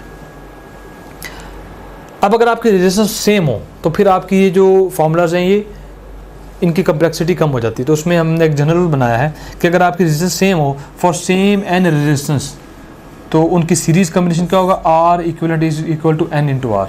अगर आपके पास 10 रेजिस्टेंस हैं और हर रेजिस्टेंस की रेजिस्टेंस है R, तो उनकी इक्विवेलेंट क्या होगी, आप 10 से मल्टीप्लाई कर दें, ठीक है। तो अगर रेजिस्टेंस इक्वल है तो उसकी R equivalent N into R, जितनी रेजिस्टेंस है उनको मल्टीप्लाई कर दें हर रेजिस्टेंस की रेजिस्टेंस से।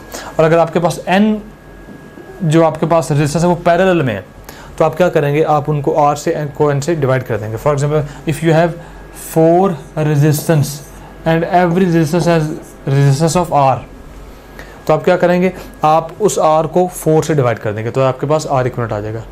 डेफिनेटली आप इससे भी फाइंड कर सकते हैं, लेकिन वो क्योंकि वो कम्प्लेक्स है तो आप डायरेक्ट ये यूज़ करें। तो अगर आपकी रेजिस्टेंस सेम होगी तो आप बजाय ये फार्मूला करने के आप डायरेक्ट ये फार्मूलाज यूज़ करें, ठीक है। रेशो ऑफ रेजिस्टेंस, सीरीज़ में आपकी जो रेजिस्टेंस की रेशो है वो आ जाएगी R1 over R2 is equal to V1 over V2, ठीक है। ये आपके पास आ जाएगा V1, ये आपके पास वोल्टेज VN है, वो आप इस तरह अप्लाई करेंगे। और यहाँ पे क्या होगा, आपके पास I1 over R2 is equal to R2 over R1। यहाँ पे आप देखें क्योंकि करंट सेम है तो हम इसको क्या लिखेंगे, इस फॉर्म में लिखेंगे, ठीक है। यहाँ पे आपको करंट नज़र नहीं आ रहा, तो यहाँ पे आप देखें वोल्टेज सेम है, तो यहाँ पे हम क्या करेंगे, वोल्टेज को इक्वेट कर देंगे, ठीक है। ये असल में ये चीज़ें हुआ है, ऐसे है। आप जानते हैं V is equal to IR, और क्योंकि I सेम होता है तो ये क्या आ जाएगा, V ओवर R, ठीक है। तो ये क्या आ जाएगा, V1 ओवर R1। तो ये देखिए आएगा V1, ये R1 जो डिवाइड हमने किया था पहले, V1 ओवर R1। इसी तरह इधर क्या आ जाएगा, V2 ओवर R2, उसको थोड़ा सा हमने रीअरेंज कर लिया, तो ये आपकी फॉर्म बन जाएगी। इसी तरह वहाँ पे आपकी फॉर्म बनेगी, यहाँ पे करंट सेम और वहाँ पे वोल्टेज सेम। तो अगर सीरीज़ में है रेजिस्टेंस तो हम अप्लाई करेंगे वोल्टेज डिवीजन, अगर पैरेलल में तो हम अप्लाई करेंगे करंट डिवीजन, ठीक है। और एंड पे हमारे पास है ratio of power, P is equal I square IR square या I स्क्वायर R, आप इन दोनों फॉर्म लिख सकते हैं। और पावर और रेजिस्टेंस का डायरेक्ट रिलेशन है, और आपके पास रेशो इस तरह आएगी, ठीक है। P1 over P2 is equal to R1 over R2। जबकि आपके पास इस केस में आपके पास जो पावर और रेजिस्टेंस का इनवर्स रिलेशन है, और यहाँ पे आपके पास रेशो आएगी P1 over P2 is equal to R2 over R1, ठीक है। तो दोनों का इनवर्स रिलेशन है, ठीक है। सो ये आपके पास समरी है कम्बिनेशन ऑफ रेजिस्टेंस की, जिसमें हमने 2 टेक्निक देखी हैं, करंट डिवीजन और वोल्टेज डिवीजन, और बाकी how to find the series combination, how to find parallel combination. और अगर हमारे पास सेम रेजिस्टेंस हो तो वो कैसे फाइंड करेंगे, उनका सीरीज और पैरेलल, और पावर की रेशो हमारे पास क्या होगी। सो ये हमारा था आज का टॉपिक ओम्स लॉ। अब इससे रिलेटेड जितने भी क्वेश्चंस हैं उनकी हम प्रैक्टिस करते हैं।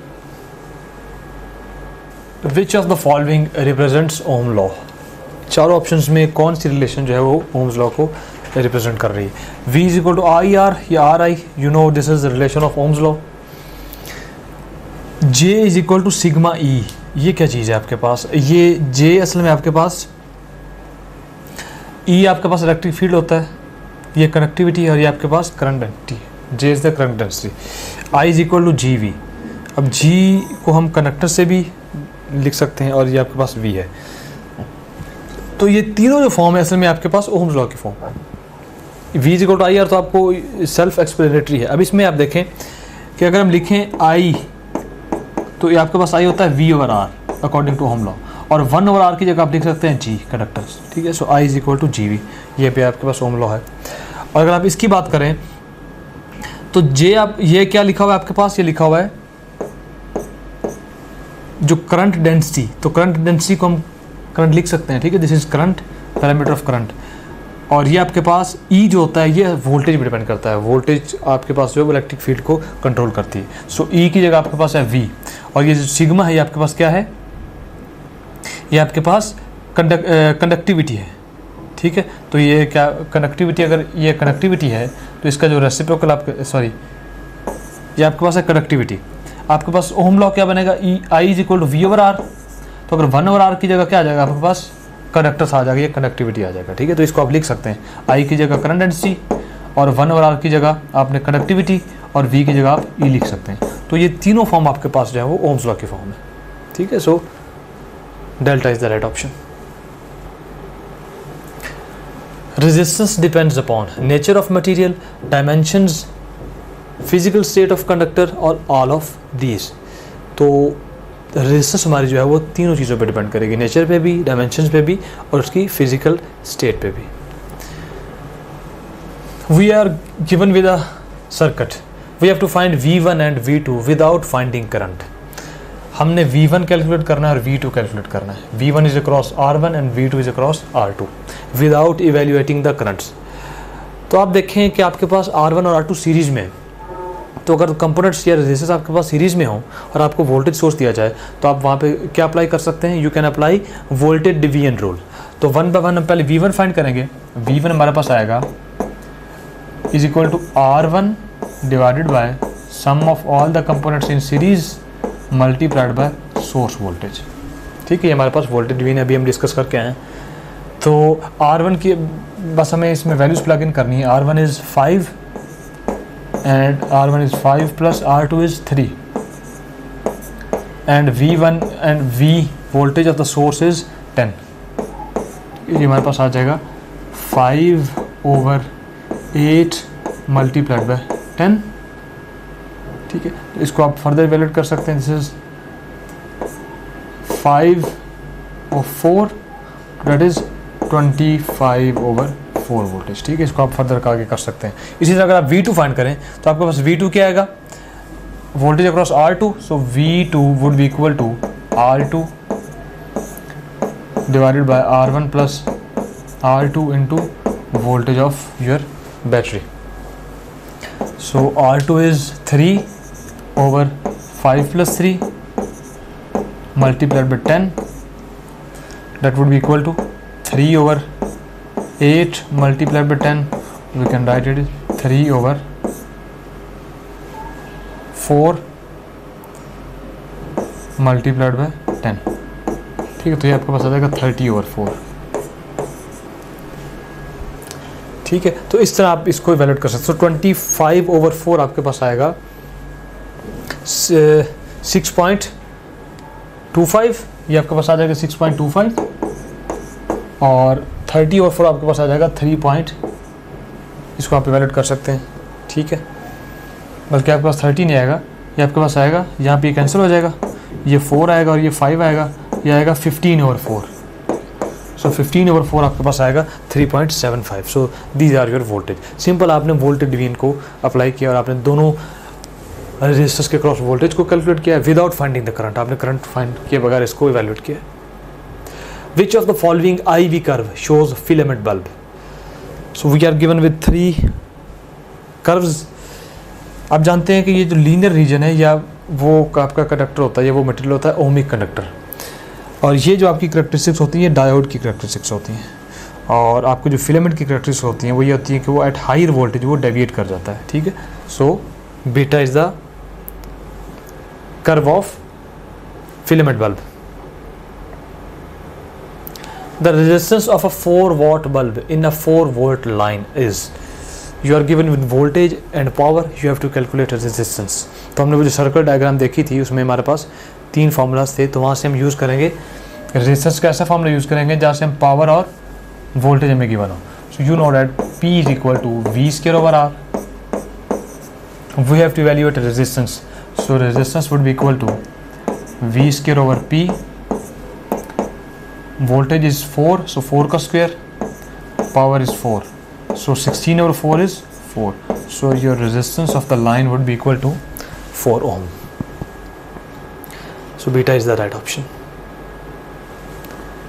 If 10 volt potential is applied across the two 5 ohm resistors connected in series, then the potential dropped to secondary resistance is। दो रेजिस्टेंस है, दोनों आपके पास 5 ohm की हैं और दोनों कनेक्टेड हैं सीरीज़ में, और उसको आपने कनेक्ट किया हुआ है एक सोर्स के cross. This is 5 ohm, this is 5 ohm, और सोर्स आपके पास है 10 वोल्ट। आपसे पूछा गया है कि ये जो सेकंड रेजिस्टेंस है इसके क्रॉस वोल्टेज क्या होगी, तो आप डायरेक्ट इसके ऊपर वोल्टेज डिवीजन रूल अप्लाई कर सकते हैं। ठीक है, लेकिन आप हमेशा ध्यान में रखें अगर आपके पास सीरीज़ में रेजिस्टेंस हो और रेजिस्टेंस सबकी सेम हो तो आप वोल्टेज डिवीजन को डायरेक्ट भी आप गैस कर सकते हैं कि अगर यहाँ पे 10 वोल्ट है और यहाँ पे क्योंकि इनकी रेजिस्टेंस सेम है तो इन दोनों के क्रॉस जो वोल्टेज होगी वो सेम वोल्टेज डिवाइड हो जाएगी, 5 इधर और 5 इधर। ठीक है, अगर 3 आपके पास रेजिस्टेंस होती तो वो क्या हो जाता, आपकी जो 10 वोल्ट है ये 3 हिस्सों में डिवाइड हो जाता। अगर आपके पास 5 रेजिस्टेंस होती हैविंग इक्वल रेजिस्टेंस तो आपके पास वो 5 पार्ट्स में ये वोल्टेज डिवाइड हो जाती। ठीक है, तो ये इस इन केस में जब आपके पास रेजिस्टेंस सेम होगी तो वोल्टेज डिवीजन अप्लाई किए बगैर आप इसको गैस कर सकते हैं। ठीक है, तो इस केस में आपके पास वोल्टेज क्या होगी across R2 that would B 5 volt और R1 के अक्रॉस भी 5 वोल्ट होगी।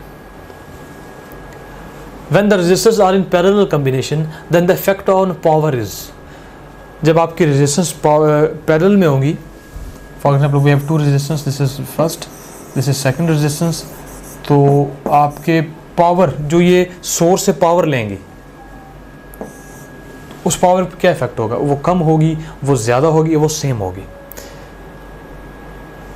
पहले तब ये बताना है कि वो पावर होगी क्या इस केस में जो इस क्वेश्चन में से पूछा गया। When the resistance are in parallel combination then the effect on power is I R square या आई स्क्वायर आर या V square over R, both A and B या नन ऑफ दिस। तो आप जानते हैं कि सीरीज़ के case में हम हमेशा यूज़ करते हैं P is equal to I square R, लेकिन हम पैरेलल के केस में यूज़ करते हैं हमेशा वी स्क्वायर ओवर आर। ठीक है, तो इस केस में हमारा बीटा राइट ऑप्शन है। अब इसकी क्या रीज़न है, जबकि फॉर्मूलाज तो दोनों सेम है, इन दोनों फॉर्मूलाज को हमने डिराइव किया हुआ है P is equal to V I से, तो फिर ये ऐसा क्यों है कि हम इसको सीरीज़ में करते हैं, इसको पैरेलल में करते हैं। उसकी रीज़न ये है क्योंकि हम इसको सीरीज़ में से यूज़ करते हैं कि सीरीज़ में करंट सेम होता है, तो सबके क्रॉस हम ये फॉर्मूला लगा सकते हैं, और वो पैरेलल में ये यूज़ इसलिए करते हैं क्योंकि पैरेलल में वोल्टेज सेम होता है। ठीक है, तो इनको हम इसलिए यूज़ करते हैं। ठीक है, सो इन पैरेलल वो use V square over R. 6 identical resistors each of 1 ohm are connected as shown. The equivalent resistance between A and B, इन दोनों जो टर्मिनल्स हैं इनके दरमियान जो रेजिस्टेंस होगी इक्विवेलेंट वो क्या होगी। सबकी रेजिस्टेंस अगर 1 ओम है 1 1 एंड 1, तो इसकी इक्विवेलेंट रेजिस्टेंस क्या होगी पॉइंट्स A एंड B पे। तो आप देखें, सबसे पहले आप देखें, जैसा जब भी आपके पास क्वेश्चन आए सबसे पहले आपने ये देखना होता है, डिसाइड करना होता है कौन से सीरीज़ में कौन से पैरेलल में, और सबसे पहले आप डिसाइड किया करें कौन से सीरीज़ में है, क्योंकि पैरेलल जो है वो कम ही होते हैं आपके पास इस तरह के डायग्राम में। सबसे पहले देखें कौन कौन सी रेजिस्टेंस सीरीज़ में है। यहाँ देखें करंट के फ्लो करने का एक ही रास्ता है, तो ये दोनों क्या हैं सीरीज़ में। यहाँ पे भी आप देखें करंट के फ्लो करने का एक ही रास्ता है, तो ये दोनों भी क्या होंगी सीरीज़ में। इसका मतलब ये है कि ये तीनों रेजिस्टेंस आपके आपस में क्या है सीरीज़ में, तो इनको आप ऐड कर लें 1 + 1 + 1 3, तो यहाँ पे आपके पास क्या आ जाएगा, इन तीनों का इक्विवेलेंट आ जाएगा। ठीक है, तो आ जाएगा आपके पास 3 ओम। ठीक है, इसी तरह ऊपर भी आपकी क्योंकि सिमेट्री है, सेम सर्किट है, तो ऊपर भी क्या आ जाएगा 1 + 1 + 1 3 ओम, तो इन तीनों का जो आपके पास इक्विवेलेंट आएगा वो भी आपके पास क्या आएगा 3 ओम। अब आप देखें ये 3 ओम और ये 3 ओम ये आपस में कैसे कनेक्टेड है, पैरेलल में कनेक्ट है। इन दोनों के जो टर्मिनल है वो सेम है, इनके भी और दोनों के एंड सेम टर्मिनल पे कनेक्ट है। सो 3 ओम और 3 ओम अब पैरेलल में, और जब भी पैरेलल में दो रेजिस्टेंस पैरेलल में होंगी और दोनों की सेम रेजिस्टेंस होगी तो वो क्या आ जाएगी, वो हाफ हो जाएगी। ठीक है, सो 3 एंड 3 इन दोनों का हाफ क्या आ जाएगा आपके पास 1.5। So total equivalent resistance between A and B is 1.5 ohm. So beta is the right option. The current through the battery in the given circuit is, हमने बतानी है कि ये बैटरी इन तीनों को जो प्रोवाइड कर रही है करंट वो कितना करंट है। तो ये जो आपके पास सर्किट है, लोड जो सर्किट है, ये इसको हम बोलते हैं डेल्टा सर्किट। ठीक है, दो तरह के हमारे पास कम्बिनेशन होती है, वाई सर्किट और डेल्टा सर्किट। तो उसकी मज़ीद हम डिटेल्स में नहीं जाएंगे, लेकिन सिर्फ आप ये ध्यान में रखें कि इसको बोलते हैं डेल्टा। अब हमने सोर्स का करंट बताना है, तो सोर्स का करंट बताने के लिए आप ये देखें सोर्स करंट तीनों को कैसे प्रोवाइड करेगा। आपका करंट यहाँ से जाएगा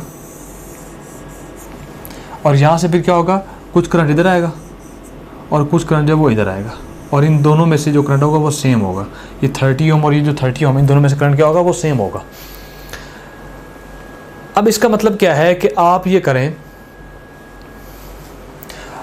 ये वोल्टेज है और इसके साथ ये ब्रांच है। इसके दो तरीके हैं करंट को कैलकुलेट करने के। जो आसान तरीका वो ये है कि आप ये करें, आप इसका करंट फाइंड करें 30 ओम का, और फिर बाद में इनका करंट फाइंड कर लें।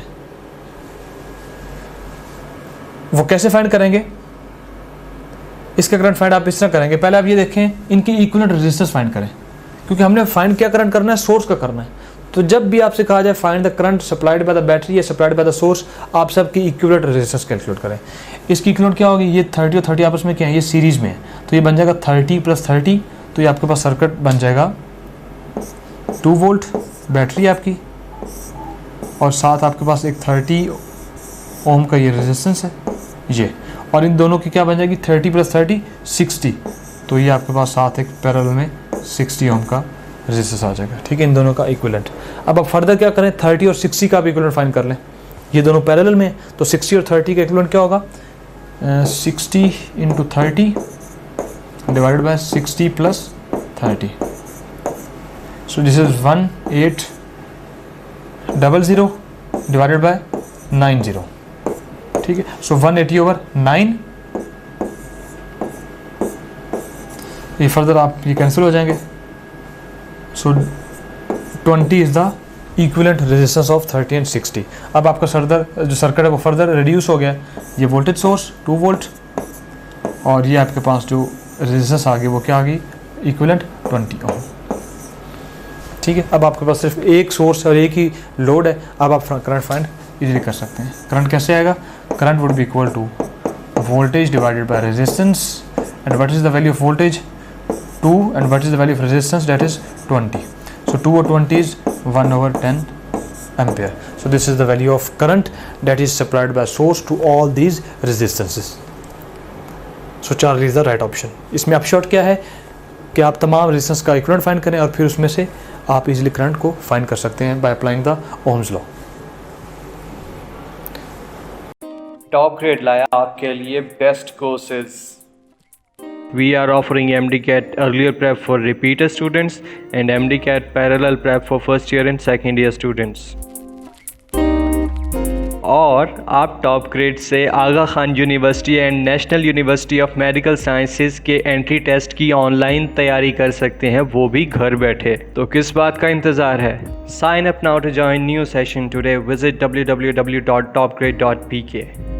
आप भी MBBS में अपना दाखिला यकीनी बना सकते हैं अगर FSC में आपके मार्क्स अच्छे हैं और एंट्री टेस्ट की तैयारी के लिए आपने हमारे वीडियो लेक्चर से कॉन्सेप्ट्स बनाए और प्लेएबल स्लाइड्स की मदद से रिवीजन की और हमारे क्वेश्चन बैंक से 30,000 से ज़ायद MCQs की प्रैक्टिस की और अपनी गलतियों से सीखा, तो MBBS में आपका दाखिला यकीनी है। अगर FSC में आपके अच्छे मार्क्स हैं और एंट्री टेस्ट की तैयारी के लिए आपने हमारे वीडियो लेक्चर्स से कॉन्सेप्ट्स बनाए और प्लेएबल स्लाइड्स की मदद से रिवीजन की और हमारे क्वेश्चन बैंक से 30,000 से ज़ायद MCQs की प्रैक्टिस की और अपनी की गई गलतियों से सीखा और उनको मज़ीद बेहतर तरीके से इम्प्रूव किया, तो यकीन जानिए आपका MBBS में दाखिला यकीनी है। You can also download Top Grade app from Google Play Store or App Store. Visit topgrade.pk. For more information, contact 0304 111 5060. हम एक सर्किट गिवन है और हमने देखना है जी what is the input voltage Vin।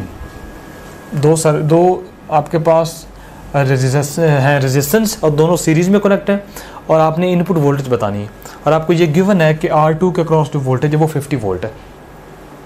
इसको इवैल्यूएट करने के लिए आप सिंपल करंट डिवीजन अप्लाई करें, वोल्टेज डिवीजन आप अप्लाई करें, क्योंकि आपके पास जो डिवाइसेज हैं वो सीरीज़ में है। सो अगर इसके अक्रॉस हमने ये V2 फाइंड करना हो तो वो कैसे करेंगे, V2 is equal to R2 divided by R1 plus R2 multiplied by voltage of the source. अब V2 आपको गिवन है 50 वोल्ट, R2 भी आपको गिवन है डेट इज 10, R1 5 है और R2 जो है वो 10 है, तो आपको सिर्फ वैल्यूज प्लग इन करनी है। Now you can find Vn, so this is 50 is equal to 10/15 into Vn। ठीक है, इसको आप फर्दर कर सकते हैं। सो 5 को आप 15 के साथ मल्टीप्लाई करें, सो आपके पास आ जाएगा Vn is equal to 5 into 15, 75. So the voltage of battery is 75 volt. Charlie is the right option. Find Re, I, V1, V2, I1, I2 in the given circuit. ये सारे हमने पैरामीटर फाइंड करने हैं। तो सबसे पहले हम फाइंड करते हैं आर इक्विवेलेंट। तो R equivalent is pretty simple, 6 और 3 पैरेलल में है, दोनों का इक्विवेलेंट क्या आ जाएगा, 6 मल्टीप्लाई विथ 3 डिवाइडेड बाय 6 + 3। सो ये आपके पास आ जाएगा 18/9 दैट इज़ 2। सो आपकी आर इक्विवेलेंट क्या आ जाएगी, 2। अब आप अपने ऑप्शंस को देखें कि आर इक्विवेलेंट डेल्टा भी डिस्कार्ड हो जाएगा, अल्फ़ा भी डिस्कार्ड हो जाएगा, क्योंकि आर इक्विवेलेंट आपकी 2 है और वो बीटा और चार्ली में आ रही है। इसके बाद आप फाइंड करें I, and I is the total current of circuit. I is the total current. अब टोटल करंट आप कैसे फाइंड करेंगे, इससे पहले हम जो क्वेश्चन करके हैं इसमें हमने टोटल करंट कैसे फाइंड किया है, पूरे सर्किट की आर इक्विवेलेंट फाइंड किया और फिर टोटल करंट फाइंड किया है। तो आर इक्विवेलेंट हमारे पास क्या आ गई है, 2 ओम। तो ये इन दोनों की इक्विवेलेंट हमारे पास क्या आएगी, 2 ओम। अब हम यहाँ से इजीली फाइंड कर सकते हैं करंट। करंट हमारे पास क्या आएगा, current is equal to total voltage divided by total resistance, और इक्विवेलेंट रेजिस्टेंस क्या है, 2। सो ये आपके पास आ जाएगी 1.5। So R equivalent is 2 and current is 1.5। तो ये भी दोनों में सेम करंट है। इसका मतलब है आप इसके अलावा अब V1 भी फाइंड करें। तो V1 हम कैसे फाइंड करेंगे, V1 is the voltage across R1, ठीक है। और R1 की वोल्टेज हम कैसे फाइंड करेंगे, आपने अभी जो फाइंड किया करंट 1.5, ये कौन सा करंट है, ये वो करंट है जो बैटरी प्रोवाइड कर रही है। इसका मतलब है कि पूरे सर्किट के अंदर जो करंट आ रहा है वो क्या करंट आ रहा है, वो आपके पास 1.5 आ रहा है, ठीक है। अब अगर वो करंट 1.5 आ रहा है तो इसका मतलब ये है कि यहाँ से ये करंट 2 हिस्सों में डिवाइड होगा, ऊपर भी जाएगा और ये करंट नीचे भी आएगा। R1 में कितना जाएगा और R2 में कितना जाएगा, यहाँ पे आप करंट डिवीजन अप्लाई कर सकते हैं। 2 रेजिस्टेंस पैरेलल में और उनके अक्रॉस जो उनके सोर्स से जो करंट आ रहा है। तो आप अगर मैं फाइंड करना चाहूँ कि what is the current through R1, तो मैं कैसे फाइंड करूँगा, मैं फाइंड करूँगा I1 इज इक्वल टू, मैं R2 को न्यूमरेटर में रखूँगा और इन दोनों के सम से मैं डिवाइड कर दूँगा, R1 + R2 multiplied by current of source, और सोर्स का करंट आपके पास यहाँ पे आ जाएगा, ठीक है। सो R2 is 6 and here is 6 + 3 multiplied by current of source, और सोर्स का करंट आपके पास क्या है 1.5। तो आप इसको वहाँ पे प्लग इन कर देंगे, ठीक है। सो 6/9 मल्टीप्लाइड बाय 1.5, और फर्दर अगर आप इसको करें तो आपके पास आ जाएगा 2/3 इंटू 1.5, ठीक है। और ये आ जाएगा आपके पास 3/3, तो ये आपके पास आ जाएगा 1। सो आपका जो करंट है वो क्या आ जाएगा, 1 आ जाएगा। इसका मतलब ये है कि R1 के क्रॉस जो करंट है वो क्या है, 1 एम्पेयर। तो यहाँ पे आपके पास जो करंट आ रहा है वो क्या आ रहा है, 1 एम्पेयर। अब आपको इसका करंट भी पता है, इसकी रेजिस्टेंस भी पता है, तो आप वोल्टेज फाइंड कर सकते हैं। V is equal to IR, I यहाँ पे क्या है 1 और R क्या है 3। So your voltage is 3 volt. So हमारे पास जो वोल्टेज होगा वो क्या होगा, 3 वोल्ट। लेकिन यहाँ पे 4 है, इसका मतलब है बीटा ऑप्शन आप इसको डिस्कार्ड कर देंगे। बाकी चीज़ें आपको फाइंड करने की ज़रूरत ही नहीं है। अगर आपको फाइंड करनी भी है यू कैन ईजिली फाइंड जिस मेथड से हमने इसको सर्किट को सॉल्व किया, ठीक है। लेकिन क्योंकि आपकी वोल्टेज V1 3 आ रही है, इधर 3 नहीं है, तो ये डिस्कार्ड हो जाएगा। सो हमारा जो चार्ली है वो राइट ऑप्शन होगा, ठीक है। इसको हम कहते हैं सर्किट एनालिसिस। तो आपका सर्किट एनालिसिस मजबूत होना चाहिए, ठीक है। देखिए हमने यहाँ पे वोल्टेज डिवीजन, पहले वोल्टेज डिवीजन यूज़ की, करंट डिवीजन यूज़ की, दोनों चीज़ों को एट अ टाइम यूज़ किया। अक्सर ये होता है कि दोनों में से एक चीज़ यूज़ कर रहे होते हैं, ठीक है। तो हमने सर्किट को सॉल्व करने के लिए टेक्निक्स हमें हेल्प करती हैं, ठीक है। So using the current division and voltage division rule we found that R equivalent I एंड V1। इसी तरह आप I1 और I2 भी फाइंड कर सकते हैं। I1 तो हम ऑलरेडी फाइंड कर चुके हैं 1, ठीक है। I2 भी हम फाइंड कर सकते हैं, सारी चीज़ें हम 1 बाय 1 फाइंड कर सकते हैं। If 2 resistors are connected in parallel and a third resistor is included in parallel, then power dissipated will decrease, remain same, increase or none of this. आपके पास already parallel connection में 2 resistors connected थी। Say this is R1, this is R2, और आपने क्या किया है, एक resistor आपने और ऐड कर दी R1, R2, और आपने एक थर्ड रेजिस्टेंस ऐड कर दी। हमसे ये कहा गया कि बताएं जो पावर डिसिपेटेड है सर्किट की वो इंक्रीज़ होगी या वो डिक्रीज़ होगी। आप जानते हैं कि अगर हम पैरेलल में रेजिस्टेंस ऐड करते जाएं तो आपकी इक्विवेलेंट क्या हो जाएगी, इक्विवेलेंट आपकी कम होती जाती है। और पैरेलल के केस में हम पावर का फॉर्मूला यूज़ करते हैं V/R। ठीक है। और जैसे ही रेजिस्टेंस में हम ऐड करेंगे, पैरेलल में रेजिस्टेंस ऐड करते जाएंगे तो आपका इक्विवेलेंट क्या होता जाएगा, कम होता जाएगा। सीरीज़ में रेजिस्टेंस ऐड करते जाएंगे तो वो आपकी ऐड होती जाएंगी तो आपका इक्विवेलेंट क्या आ जाएगा, वो ज़्यादा हो जाएगा। लेकिन पैरेलल के केस में अगर आप रेजिस्टेंस ऐड करेंगे तो आपकी जो आर इक्विवेलेंट है वो क्या आ जाएगी, वो कम हो जाएगी। ठीक है, आप जब भी पैरेलल कॉम्बिनेशन का इक्विवेलेंट लेते हैं वो हमेशा कम हो जाएगा अगर आप और रेजिस्टेंस ऐड करेंगे। अगर आपका रेजिस्टेंस कम हो जाएगी आर इक्विवेलेंट, तो क्या होगा, आपकी जो पावर कंजप्शन है, जो पावर डिसिपेशन है सर्किट की, वो क्या हो जाएगी, वो डेफिनेटली इंक्रीज हो जाएगी। ठीक है। सो your total power dissipation in parallel circuit by the addition of third resistance will increase and the opposite case will be in series। उसमें आपका जो केस है वो अपोजिट होगा, बल्कि वो आप इवैल्यूएट कर खुद करेंगे कि वो अपोजिट होगा या वैसे ही होगा बिहेवियर। मैं आपको हिंट दे देता हूँ, वहाँ पे आप यूज़ करेंगे P is equal to I²R। तो फिर आप देखेंगे कि सीरीज़ में आर इक्विवेलेंट पे क्या इफेक्ट होता है, सीरीज़ में आर इक्विवेलेंट अभी हमने बात की कि उस पर क्या इफेक्ट होता है। तो आप इसको खुद, इट इज़ सेल्फ एक्सरसाइज, आप देखें कि उसमें रेजिस्टेंस ऐड करने से क्या फ़र्क होगा। ठीक है। Find I1 I2 without using V। हमने दोनों में से करंट फाइंड करना है और वोल्टेज को कैलकुलेट किए बगैर करना है, मतलब V1 और V2 किए बगैर करना है। तो आप ये देखें, आप सबसे पहले ये करें, आप पूरे सर्किट का करंट फाइंड करें, पूरे सर्किट का। वो कैसे आएगा, इन दोनों का इक्विवेलेंट आप फाइंड करें रेजिस्टेंस, तो वो आ जाएगा आपके पास 3 × 6 डिवाइडेड बाय 6 + 3, तो आपके पास आ जाएगा वो 18 divided by 9 that is 2 ohm. So your R equivalent is 2 ohm और आपका सर्किट बन जाएगा इस तरह, this is battery 2 ohm and voltage is 2। अब आप टोटल करंट फाइंड करें, टोटल करंट आ जाएगा voltage divided by resistance, so total current is 1 ampere. ठीक है। तो आपने क्या किया, पूरे सर्किट का करंट फाइंड कर लिया। अब ये जो सर्किट का करंट है वो कौन सा करंट है, जो आपकी बैटरी प्रोवाइड कर रही है, that is 1 ampere.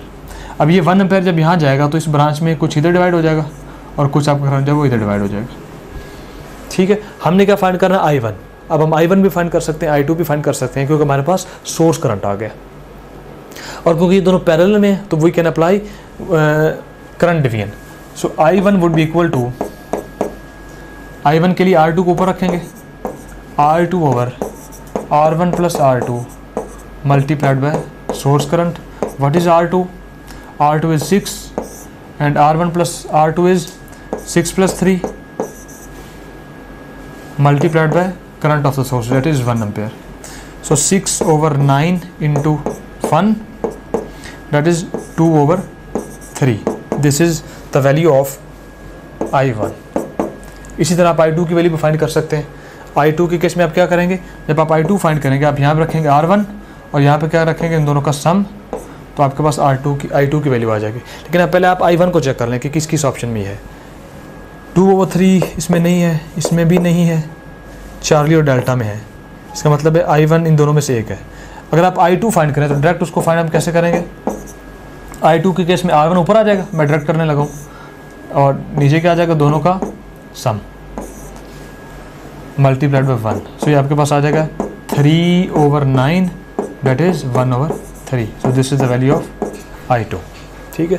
So which is the right option, delta is the right option. ठीक है। तो you can easily evaluate this using current division rule.